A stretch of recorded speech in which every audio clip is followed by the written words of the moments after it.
Morning watchers, Friday the 4th of August. Yes, August. I don't know where the year's gone. It is raining again and it is 5 o'clock and we're just leaving the unit. Just to recap, obviously no videos out recently. It has been a hectic time, as everybody knows, with the staff, losing the staff. I have managed to get a contractor who's been helping me out a little bit. It doesn't fill the gap, but it's been taking a bit of the pressure off. But this week it's been relentless, the rain, and I've had the waterproofs out every day, and that's the only thing it's been. That's been a saving grace, because if you buy the right waterproofs, like I say, I wear the Berghaus, and they do keep you dry. What I tend to do is switch them at dinner time, because once they get so wet, then yes, they do start leaking in. So I'll wear a pair all morning, and I mean on Tuesday or Wednesday it was torrential rain, and I swapped them over at lunchtime, and like I say, I was dry when I got in on the night. So they do work, but just coming back to work, I'm sort of counting the weeks, because it's relentless. It's early mornings, it's long days, it's eating on the go, it's all the things I said I wasn't going to do anymore. But your business has to adapt to the situation, and at the moment the situation is no staff, too much work, and I've been putting plans in place now to get rid of the work at the back end. Got a couple of people interested in the work, so we're looking at that, because ideally I'd like to write to my customers and say, I've got someone here, he's a good lad, he can come straight in and do the jobs for me. So that's that. I did subcontract a little bit of work out. I subcontracted some landscape, some fencing work out, and that didn't work out, unfortunately. I should really check people out, and we got some substandard work done off somebody. Yes, they rectified it, but it looks bad when the client looks at the work and the work was terrible. So that was a challenge that we don't often get, because rework's not something we get. But when you use the subcontractors, like I say, it's difficult to. It was my fault basically. One, I should have checked the job, and two, I should have checked for references for the work as well. So like I say, that is you learn from your mistakes with that. But it's done now, it's repaired finally, and we've got the invoice in now, which will be getting paid. Because that's the other thing, when it was part of a bigger job, so I've done some work down there, some cutting back and things as well. So it holds everything up, it holds the money up, so everybody needs paying, but it drags on, unfortunately. So that was one of the downsides with it as well. There was quite a lot of money in it. So coming back to at the moment, I've got my excavator on and my dumper, and I'm going to dig a grave this morning. It's wet till 11, which works out because I've got this funeral mid-morning, and then what tends to happen is, hopefully if it dries up, I'll go back, unload, and because I'm in the transit at the moment, I've got more vehicles than staff. So I'll go back, I will load up, unload this, load up my van, and then we're going out grass cutting this afternoon, and we'll just see what time we get finished. Saturday, same again. It is Friday today, and a lot of people will be saying, oh yes, Friday, last day, over the moon weekend. But unfortunately, the way things are at the moment, I am at work tomorrow, and we will be but it's supposed to be torrential rain again tomorrow, so we will be waterproofed up, and we're going to do some pruning, and we're going to do some public footpaths. So, and the other day I think it was torrential rain right across the country. It was one of the worst days I think I've seen in probably 5 years. People will be asking, well, you know why I'm out, because I've got no choice, but you'll be asking what you can do. And because we cook, a lot of our stuff's cut weekly, with the emulsion mower. The emulsion mower, even though the ground's wet, it doesn't leave a footprint. When you're cutting regular and the grass is short, you just sort of run over it. So, and you could say, why didn't you leave it if it's that short? Well, we get paid to do it. So we were on with the emulsion mower, and bits of strimming and stuff. So it was low impact work, what I call. I wouldn't, you see some of these photos on the internet where people go out with a 2-ton triple and it's leaving black marks everywhere. It's not like that with the motion mowers. You can get away with doing a good job. So that's what we're on with. Workload inquiries now have slowed, which is good, because like I say, I had a generic email that I was just sending out to people, and I was just sending it out saying, look, our order book's full and we can't cater for any more work at the moment. So, but as you come into August and everything, like I say, it's slowed up, which is good. It's less emails to answer, because I'm not one of these who'll just delete the email and just not answer. I'd prefer to answer, because at least then in the future, if you ever need work, or if you're out canvassing for work and you come across this client, you can go into the premises and you can say, yeah, you approached me 3 or 4 years ago for some work, we're in a better position now. Is there anything we can do for you, rather than, oh yes, I remember you, you're the one who never answered my email or my telephone call. So always follow up, even if it's just a no, we can't help you at this time, because them words there are the key, at this time. That means that in the future there's a possibility you can help them, and it leaves that door half open. Yes, they'll probably get someone in who'll work for them for the next 20 years, but there's always that chance. So just be careful with your wording on your emails and your telephone calls, rather than just no, or no, I'm not interested, no, we can't do it, because then that just cuts everything off straight away. So that's where we are, hectic time, but I'm sort of counting the weeks, and in the commercial sector there's 9 weeks left. As well as that, I am going on holiday, and while I'm on holiday, I've drafted what I'm going to do the week before I go. Is I'll be banging in some 15-hour days to get caught up, and then I've drafted in a couple of guys who's going to do some shifts for me, some lads who always help me out. I think you've seen them on previous videos. So they're going to come in and do a little bit of work, and then when I get back off my holiday, I'll bulk up again with the long shifts, and hopefully we'll be able to catch up. Not everything goes to plan.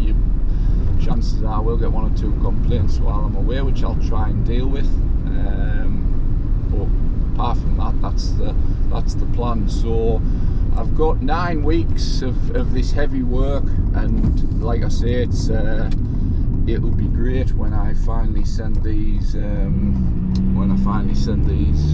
letters out, and it'll be just a huge weight off me. It'll mean that when the winter comes, we've got our winter pruning to do on the sites, and it'll obviously your work reduces because you haven't got all the grass, so it makes it easier. And then we've got our Christmas decorations, but it just means that my life will be a lot easier and a lot less stressful than it has been, because like I say, the last few months has been absolutely nuts.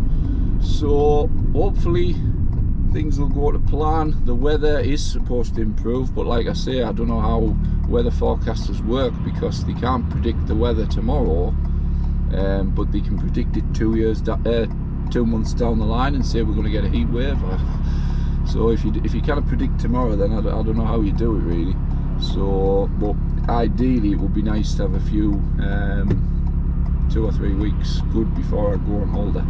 It'd be nice to have 2 or 3 weeks good weather, just so that, like I say, if I can load up with some long days before I go, it means that it's a weight off my mind that I'm already ahead, because the visits I do when I'm supposed to be away, I'm going to cram them in earlier. So some clients will be getting a visit, and a visit 3 or 4 days later, when they're supposed to get a visit 10 days later.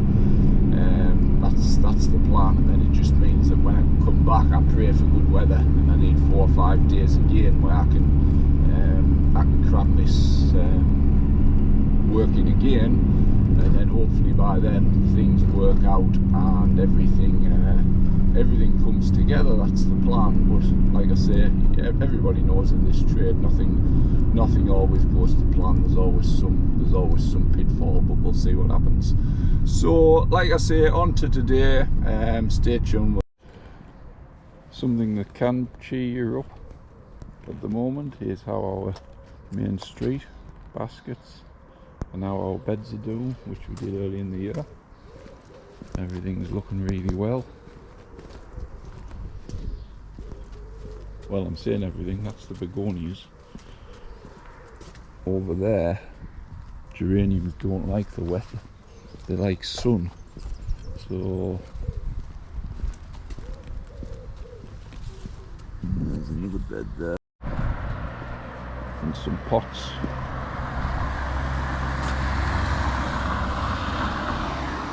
And tubs. Makes it all worthwhile. So here we are. That's our little E10. Like I say, it hasn't got loads of pull. It doesn't pull big rocks and stuff out, but it does what we need to do. Little dumper. And we're quite lucky because this is the plot and the soil pile is over there. So it's quite what I call an easy one today if things go to plan, rather than being right down the bottom and you having to trek everything up. So we'll get started. So we've got a cherry tree here, which everybody knows they're very shallow rooted. So if you look around here, cherry trees pop up surface roots that go on for ages. But just to give you an idea, people always say wherever a tree canopy is, unless you've pruned it back, the roots are the same. Now this tree's never been pruned back. The canopy finishes there. If you come down, you've got another 4 meters and you've got the root. There's no other trees around. You've got a cherry root going over here, so potentially, like I say, that's never been pruned, it's never been trimmed up, and you've got 5 meters past that. So that just gives you a rough idea with trees that some of the roots sometimes can go on forever.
Rubbish, and this gets emptied once a year, but it's a lot easier than wheelbarrows because you can see it's still really wet off yesterday. But when I used to dig these graves by hand back in the day, you could have been down the bottom and you were pushing 12 wheelbarrows up here and then digging a grave, and it wasn't easy. So the modern gear I've got now, now that I'm old, saves me a job.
Now a couple of my watchers, Ryan Laffey and Godfrey Pinch, will be wondering why I'm not working for the gas board digging holes, because I'm such a good experienced machine driver, and they work on, well, one of them works on the gas, and one of them doesn't work.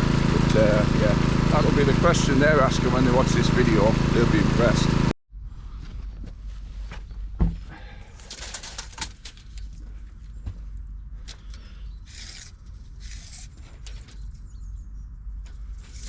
Put on that way.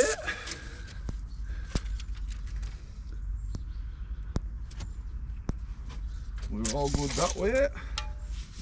So I'll just chisel these little bits off.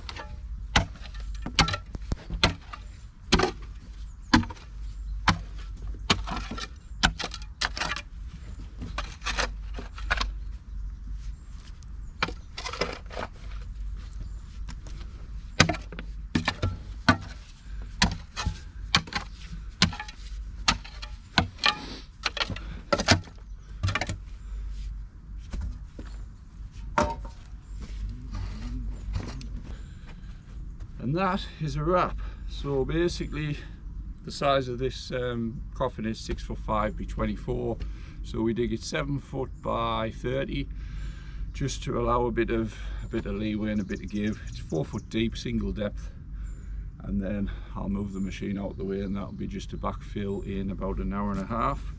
Once the people arrive, time wise it's took an hour and a half to dig this.